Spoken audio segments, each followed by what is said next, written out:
இன்னைக்கு நாம ஒரு சின்ன கதை மூலமா ஒரு பெரிய விஷயத்த புரிஞ்சுக்க போறோம். அதாவது மத்தவங்களுக்கு கொடுக்கறதுல எவ்வளவு சந்தோஷம் இருக்குன்னு காலங்காலமா சொல்லப்படுற ஒரு ஞானத்தை பத்தி தான். சரி வாங்க அந்த கதைக்குள்ள போகலாம். இந்த வரிகளோட அர்த்தம் ரொம்ப சிம்பிள். யார்கிட்ட அன்பு இல்லையோ அவங்க எல்லாமே எனக்கும் தான் அப்படின்னு நினைப்பாங்க. ஆனா அன்பு நிறைஞ்சவங்களோ தங்களோட உடம்பு உயிர் உட்பட எல்லாமே மத்தவங்களுக்காக தான்னு நினைப்பாங்களாம். சரி, இந்த அழகான விஷயத்த ஒரு குட்டி கதை மூலியமா பார்த்தா இன்னும் நல்லா புரியும் இல்லையா? வாங்க பார்க்கலாம். இவன் தான் அமர். அவனுக்கு இப்போதான் ரொம்ப ஆசையா ஒரு புத்தம் புது பட்டம் கிடைச்சிருக்கு. இவ பேரு அன்யா, அமரோட தங்க. ரொம்ப அன்பான பாசமான பொண்ணு. அவங்க 2 பேருக்கும் சேர்த்து பாருங்க, ஒரே ஒரு அழகான பட்டம் தான் இருந்துச்சு. ஆமா, ஒன்னே ஒண்ணுதான். அப்போ என்னாகும்? ஒரு சின்ன சிக்கல் வர வாய்ப்பு இருக்கு இல்லையா? அமர் உடனே என்ன பண்ணா, அந்த பட்டத்தை எடுத்துக்கிட்டு பார்க்குக்கு ஓடிட்டான். அவனோட மனசுல ஒரே ஒரு எண்ணம் தான், இந்த பட்டம் என்னோடது, எனக்கு மட்டும்தான் அப்படின்னு நினைச்சுக்கிட்டே தனியாவே அதை பறக்க விட்டு சந்தோஷப்பட்டான்.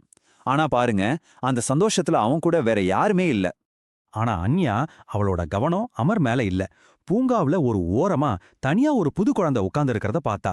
அந்த குழந்தை ரொம்ப சோகமா இருக்கிற மாதிரி அவளுக்கு தோணுச்சு. இத பார்த்ததும் அன்யா மனசுல ஒரு சின்ன இரக்கம் வந்துச்சு. இப்போ ஒரு கேள்வி வருது, நமக்கு எது நிஜமான சந்தோஷத்தை கொடுக்கும்? நமக்கு கிடைச்சத இது என்னோடதுன்னு கெட்டியா பிடிச்சுக்கிறதா, இல்ல மத்தவங்களுக்கும் சேர்த்து நம்ம மனசை திறந்து அதை பகிர்ந்துக்கிறதா? நீங்களே யோசிச்சு பாருங்க. கதையோட முக்கியமான கட்டம் இதுதான். அன்யா கொஞ்சம் கூட யோசிக்காம அந்த தனியா இருந்த குழந்தைகிட்ட போய் வா விளையாடலான்னு கூப்பிட்டா. ஆனா அமருக்கு அவனோட புது பட்டத்தை கொடுக்க மனசே வரல.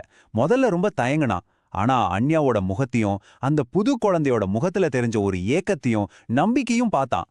பார்த்ததும் அவனோட மனசு மாறிடுச்சு. சரி வான்னு கூப்பிட்டான். அப்புறம் என்னாச்சு தெரியுமா?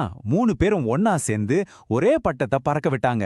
ஒரே வானத்துக்கு கீழே 3 ஜோடி கைகள் அந்த ஒரே கயிற்றை பிடிச்சுக்கிட்டு ஒரே சிரிப்பு, ஒரே கொண்டாட்டம். இப்போ கிடைச்ச இந்த சந்தோஷம் அமர் தனியா இருந்தப்போ கிடைச்ச சந்தோஷத்தை விட பல மடங்கு அதிகம் இல்லையா? சோ கடைசியா நம்ம என்ன புரிஞ்சுக்கிட்டோம்? இந்த கதை நம்ம முதல்ல பார்த்த அந்த வரிகளோட எவ்வளோ அழகா பொருந்தது பாருங்க. அன்பு இல்லாதவங்க எல்லாத்தையும் தனக்குன்னு வச்சுக்குவாங்க. ஆனா அன்பு இருக்கிறவங்களோ தங்கிட்ட இருக்கிறது எல்லாத்தையும் தன்னையே கூட மத்தவங்களுக்கு கொடுப்பாங்க.